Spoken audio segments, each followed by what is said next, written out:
I'm having quite a theatrical week, which is the best kind of week to have, so I thought I'd take you along where I can.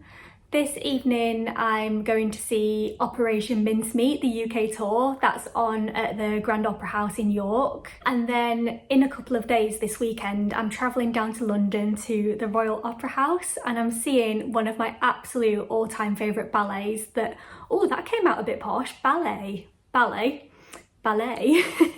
And this isn't going to follow on very well because I absolutely love it, and it's a very difficult name to pronounce, but it's Fille Mal Gardée. It is definitely one of my favourite classical ballets, Frederick Ashton's version, Royal Opera House, and I've never seen it live, and every time I've seen it come up, I've kind of toyed with the idea of going, and then I've ended up not going, and then I've ended up regretting it.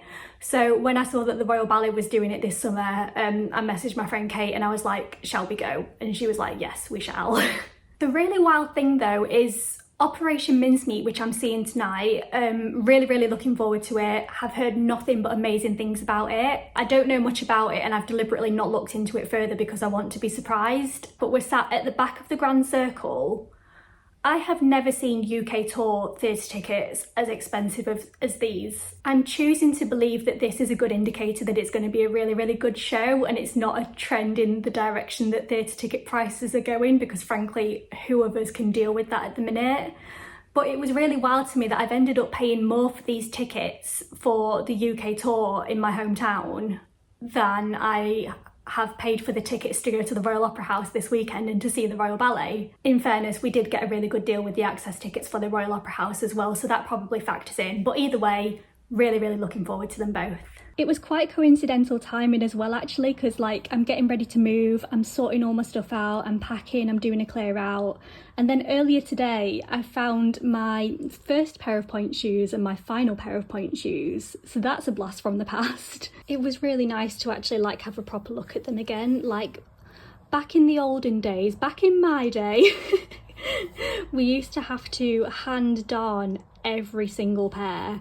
Like we weren't allowed to cheat and get the like caps or the toe protectors that you just sew on. We had to darn them all by hand. And yeah, they probably don't look it on camera, but they are teeny tiny. Yeah, a bit of a funny one actually, and it's something I've been thinking about today, because when I first got ill and when I first started sharing my story online, I remember that like being a former dancer, being a former ballet dancer was such a big part of the way that I told that story. It was such a big part of my identity, and to an extent it is still a big part of my identity. Like I don't think that's something you can ever really separate out from, but I sometimes forget that not everybody who I'm connected with now even knows that part of my story, which is kind of refreshing, dare I say it, because for so long it was what I was known for. Like I was like Pippa the dancer, Pippa the ballet dancer. And I think that was one of the reasons why it was so difficult to kind of untangle my way out of that and try and form a new path that was so separate from that. It would take a whole other video to tell that story, and I don't think it's a video that I'd ever make, but essentially I grew up training in classical ballet. I got selected for pre-professional vocational training, so for a large chunk of my childhood, I was dancing very intensively. I was under very strict instruction. It was a very unique way of growing up. Yeah, that's the way I'll put it.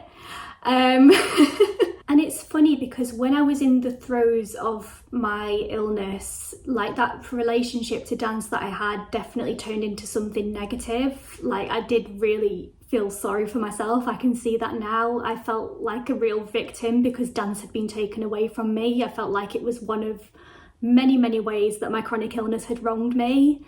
And because of that, I kind of stopped engaging with it altogether. So all of that to say, it's really nice to be in a position now where I feel like I can look back on that part of my life and see it as one chapter and not see it as something that there's probably a little bit of me that's still grieving it, but definitely not to the extent that I used to. And it's really nice to be able to think, oh, I'm going to see a ballet this weekend and I'm really looking forward to it. Like, I'm looking forward to going. I'm not going to be sat there wishing it was, again, might be sat there with a little bit of me wishing it was me on stage, but for the most part, I'm going and I'm going to sit there and I'm going to really enjoy and indulge in it as an audience member.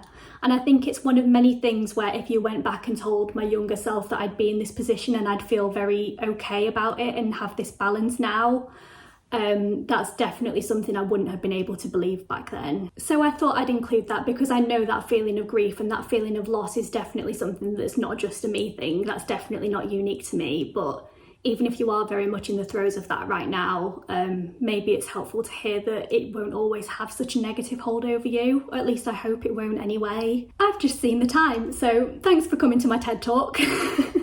Let's go to the theatre, let's go and see Operation Mincemeat.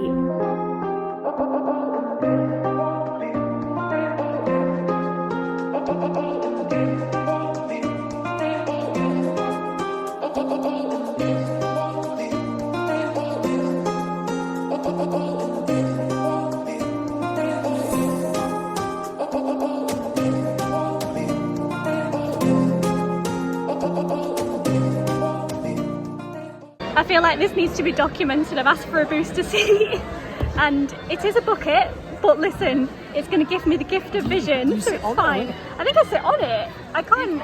We'll give it a go. I'm not in it. Look. She's taller than us now. I am the tall one now.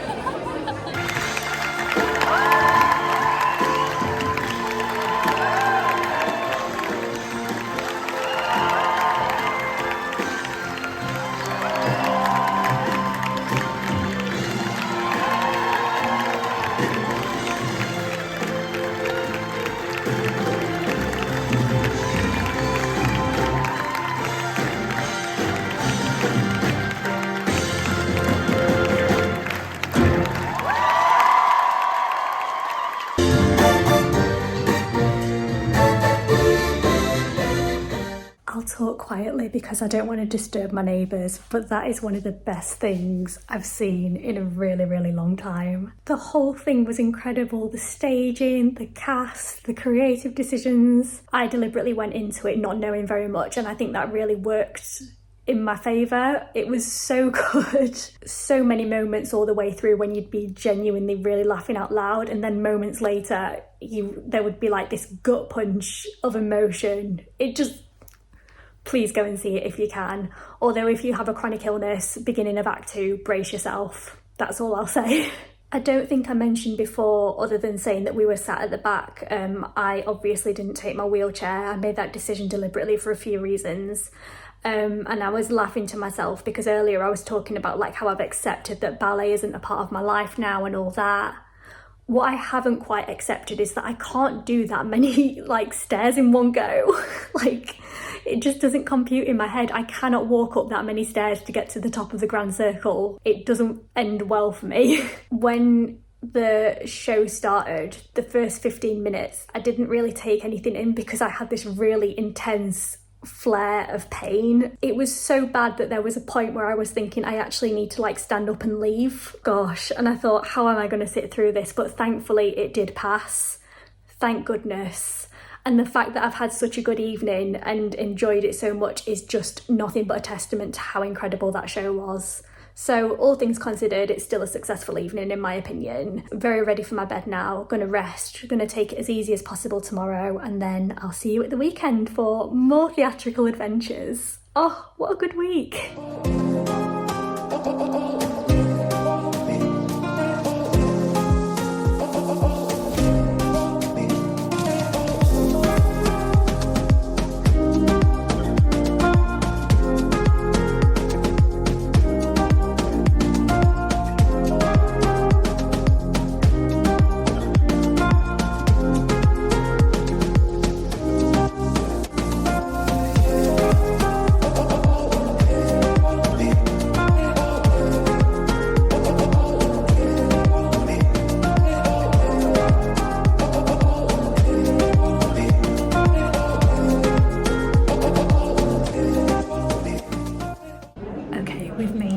The smoothest journey ever, but we've made it to the Royal Opera House. I just need to find Kate somewhere, and I know she's here because I've just heard somebody in the lift talking about the girl with the really cool wheelchair, so I was like, yes, Kate is in the building somewhere.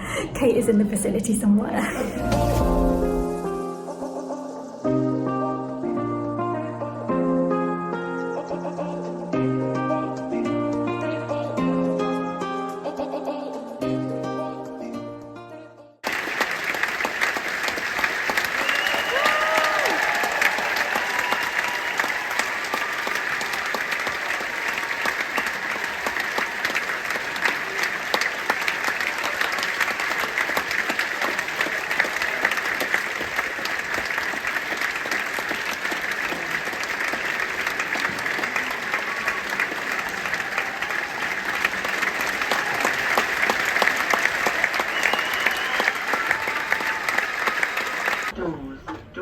clothing. Did I say that I'm vlogging? No, but we are now. I'm vlogging! I just look like a tiny little head. I look like I'm some kind of musical theatre star that's had some kind of crisis. Style it out, style it out. It's fine. This is the Omeo that the lady was complimenting earlier. Like the little skull. Okay, I'm in a lift. We are gonna see if we can find the calm room before we Lower leave. ground level. Cross your fingers. Doors. Please take a moment to relax in this, what looks like underground bunker. You have to have 2 people to take, security to take you and go down the lift. Yeah, that's not ideal, is it? Okay, so they've got the fidget toys, that's good. Oh my gosh, this is a very, very long visual story. Look how thick the visual story is. That's a novel. It's not a visual story, it's a novel. Wait, I've got to duck down. The height difference strikes again. This is literally me. How did you find it? Oh, I love the Fille Mal Gardée. It was beautiful. It was so lovely just to be in the Royal Opera House. It's gorgeous, isn't it? It's so beautiful. It's just, oh, it felt like a proper occasion as well. Yeah. Clog dance, did it fulfill your expectations? Oh, absolutely. 100%. There's a clip on YouTube. I will link it down below. You've probably seen it, haven't you? The clip of it that's on YouTube. Yes. That's iconic. Yes. I'm going to link it below, so if you've got no idea what we're talking about, I will link that below. Absolutely. And the thing is that every time I watch this, I think that I could still do all of that. Yes. Which is really bad because I could not even stand up on that stage. But I look and I think, yeah, that would be doable. I will give that a go tomorrow. No. Literally, my toxic trait is thinking that I could go on there and just do that whole solo, when in reality I've nearly passed out like twice today already. Yeah, absolutely. Why are we like this? They just make it look so easy I know. as well. And you're just like, oh yeah. But and it's such a joyful ballet, that's the thing, it's just so lovely. It's gorgeous. I actually started my dance journey as a chicken, funnily enough. Yeah, my first role was a chicken, so There we go. I feel like I really connect with that. Full circle moment. Yeah. I think you do not have to do a full elevator pitch now, but I think most of you who know me will know the work that Kate does, but just in case any of you who are watching do enjoy ballet and you're looking for an accessible way to dance, you've found the right person. Hello. Yeah, I do accessible ballet. We've got a dance academy with 500 dancers around the world, and tomorrow we are dancing at the Royal Ballet School. We've got 40 dancers dancing there, and we are an official collaborator with the Royal Ballet School. So yeah, accessible ballet especially is my thing, but we do accessible dance, and yeah, get us on that blooming stage. I will leave a link below. Yeah. There we go. Absolutely nailed it. And then the final really important thing to say is that we think somebody called Kate a llama on the way out. Okay, I've got a coat which I've actually now taken off because of this experience. It's in here, right? And it's basically, it makes me look like a sheep. I thought that I looked great in it, but as the day went on, I realised that I don't look so great. I will send a picture to Pippa so you can go in it. And someone actually shouted llama at me. And held out their hand as if to stroke me, and that was the moment that I decided my fashion choice was not a good fashion choice anymore. So I went to the toilet and I took it off and maybe had a little cry and decided it wasn't a good choice. I think it was a phenomenal choice, It to be depends honest. if you want to get petted like a llama, doesn't it? Well, there is that. But, you know, that was definitely the moment that I thought it's not great. Phenomenal scenes all around. What a day! Let's go and get some food.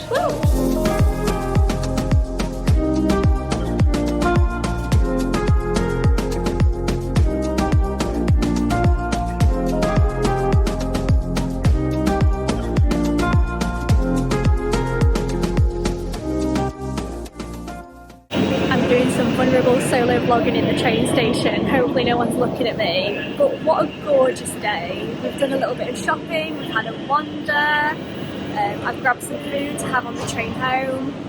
Genuinely such a lovely day, a long day, but the ballet was absolutely gorgeous, just like I hoped it would be. Had some thoughts on the relaxed performance and the etiquette of other audience members, but maybe that's a conversation for another time because I do need to conserve my energy now. But absolute joy to spend the day with Kate as always. Yeah, just really, really lovely day. Thank you so much. Have a good night. I'll close the door for you. Thank you. Yeah, just to clarify that last thing I said, it was a relaxed performance, which, if you're unfamiliar, these are performances where there are certain adjustments made and people are free to enjoy the show in a way that works for them, whether they're someone who makes involuntary noises or they need to move around. But there were also people there, non-disabled patrons, who clearly didn't know that it was a relaxed performance, and it was a bit disappointing to see how they reacted to some of these things. There's clearly a lot of work we still need to do when it comes to inclusive theatre. But other than that, had an absolutely brilliant time this day, really loved it, and just wanted to say thank you so much as always for watching. I really appreciate you being here. You can subscribe if you want, and I'll see you next time.